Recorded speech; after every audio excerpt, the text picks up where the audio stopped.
Bring Me the Horizon's Dig It is way more than just the last song on their album Posthuman NeX GEn. Seriously, this thing is a 7-minute, deep-dive artistic statement. It's the cathartic, brutal climax to the entire record, and today we are going to pull it apart piece by piece to see what makes it tick. Let's get into it. Right from the jump, the song opens with this cryptic invitation. It's like we're being asked to access some kind of protected, super personal file. And honestly, that's the perfect way to think about what we're doing here. We've just been given clearance to listen to the black box recording of a total system failure. And that really brings us to the big question of this whole explainer.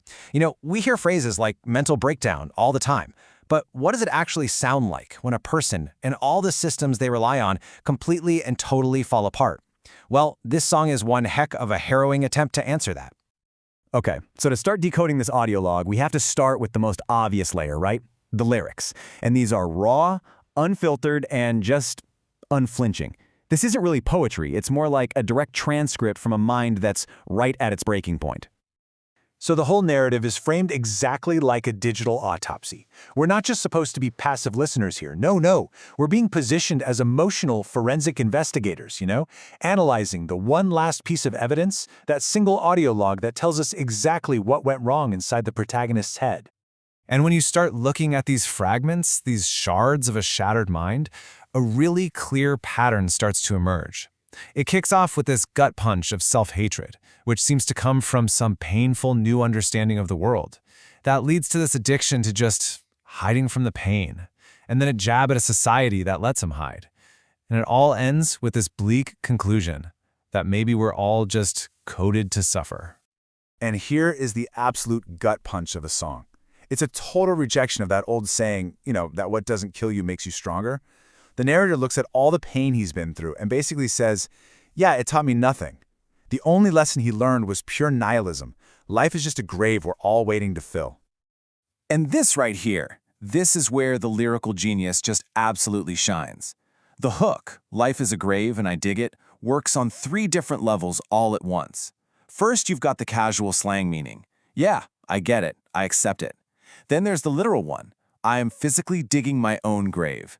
And finally, you have this analytical trap. By trying to dig into his pain to understand it, he's only burying himself deeper. It's brilliant. All right, so we've covered the words, but that's really only half the story. Let's peel back the next layer, because the sound itself, the sonic architecture, is built from the ground up to make you feel this breakdown. You gotta understand, every single production choice here is on purpose. The team uses all these tools of modern music, the glitches, the distortion, the insane dynamic shifts, not just as cool effects, but as actual characters in the story. They are literally building the sound of a machine that is failing. So how do they actually build this architecture of chaos? Well, it's pretty wild. The vocals don't just sound pained, they literally stutter and glitch out, like a mind too traumatized to even form words. All the digital noise you hear, that's not just an effect. It's the sound of mental static, of dissociation. Those jumps from a whisper to a full-blown scream, that's the feeling of a panic attack. And the drums, this crazy mix of real and electronic, it's like a cyborg heart beating itself to death. And you can literally hear this fractured identity in the vocals. On one side, you have these raw, throat-shredding screams, that's pure physical pain. And on the other, you have these super-processed, robotic, auto-tuned vocals that sound completely dehumanized. The main character is literally being torn between his human pain and his system programming. And the ending, oh man, the song doesn't fade out nicely. It doesn't resolve. It just stops. It cuts out mid-thought, and all you hear is the cold voice of a failing AI. This is a crash. It is the sonic equivalent of a computer's blue screen of death, a complete, catastrophic system failure. Now, to really understand why this crash is so significant, we have to peel back one final layer and look beyond the song itself. This audio log is tied into a much bigger story, one that's happening both in the album's world and in the real world. So first, just the basic file info. Dig It is track 16, the very last song on the album, and its placement here is so important. This isn't just another track, it's the destination. It's the point the entire album has been relentlessly building towards. So throughout the album, you keep hearing this character called M8. It's an AI that's supposed to be your guide, your friend, but M8 is really just a metaphor, right?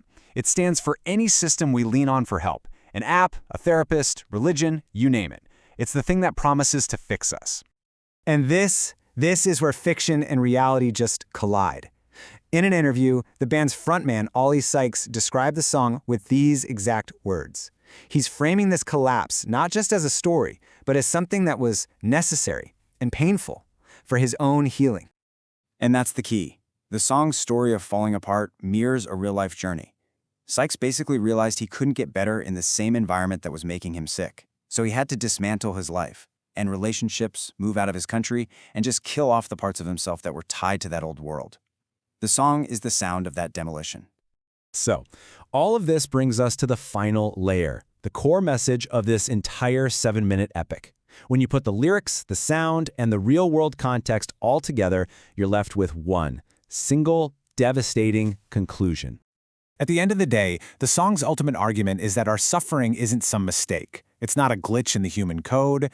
It's a feature, not a bug. And that's such a modern, terrifying anxiety, isn't it? The fear that our plugged-in lives haven't actually made us better, but have just optimized us for paying. And this idea is slammed home by the song's final chilling words. After all the music crashes and burns, all that is left is the voice of MH, that AI support system, announcing its own failure. And that's the final twist of the knife, right? It's not just a human who breaks down. The technology that was supposed to save him breaks down right alongside him. There's no escape. The digital world can't save you from the real one, because it's just as flawed as we are. So ultimately, Dig It leaves us hanging with this huge, provocative question. In a world where it feels like all of our support systems, personal, social, even technological, are failing, is a complete and total collapse the only honest way to feel any kind of release anymore? The song doesn't give us an answer, but man, it makes that question impossible to ignore.